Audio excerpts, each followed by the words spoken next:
እስር ቤት እያለን 22 ዓመት እንዲፈረድብን መጣው የመሰከሩ ሰዎች አሉ። መሻይኾች አሸባሪ ናቸው ብለው ማለት ነው። ተፈታን በኋላ መጅሊሱን ልናቋቁም ተጠራ። እነዚህን ሰዎች አቅፈን ስበን ነው አብረናቸው ቁጭ ያለ። በቃ መስሎት ነው የተጣላ፣ መስሎት ነው ያሰ እንድትታሰር እድል የፈጠረ ዳዒ ኡስታዝ ዓሊም ቂማይዝም ስላልተረዱ ነው የተጣሉ። እንዳትዝባቸው ለፈው ለአላህ ነው የታገልከው። ኢብኑ ተይሚያ በህይወቱ እነዚህን ያጠፉትንም ይሁን የተከራከሩትንም ይሁን ማክፈር አይወድም። ኢብኑ ተይሚያ አነ ላ ኡከፍሩ አሐደን ሚን አህሊ ልቅብላ ይላል። ኢብኑ ተይሚያ ተማሪነን የምንል ሰዎች ይህንስ ነው። ኢብኑ ተይሚያ ካፉ ኩፍር ወጥቶ አያውቅም፣ ተብዲዕ ወጥቶ አያውቅም። እገሌ ሙብተዲዕ ሚል ቃል የለው። ያስተምራል፣ ቢድዓን ሽርክን ያወግዛል። እገሌ ሙሽሪክ ብሎ አያውቅም።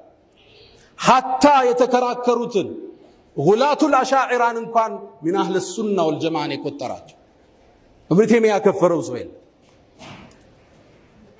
ራሱን ዝቅ አርጎ የሚያይ የቂብላ ያሉ ሰዎችን አላከፍርም የሚል ሰው ነው። ማክፈር የእስልምና ባህሪ አይደለም። ድሮ የሰለፊያውን የሚያከፍር ተክፊር ወልሂጅራ ስናወግዝ ቆየን።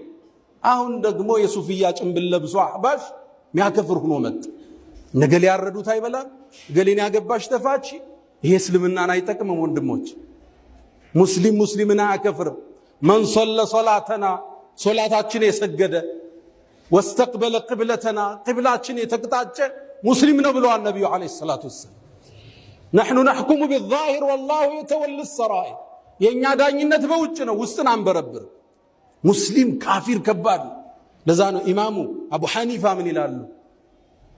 አንድን ሙስሊም በስህተት ተሳስቼ ካፊር ከምል ይላሉ 1000 ካፊር ሙስሊም ብል ተሳስቼ ይሻላል ይላል።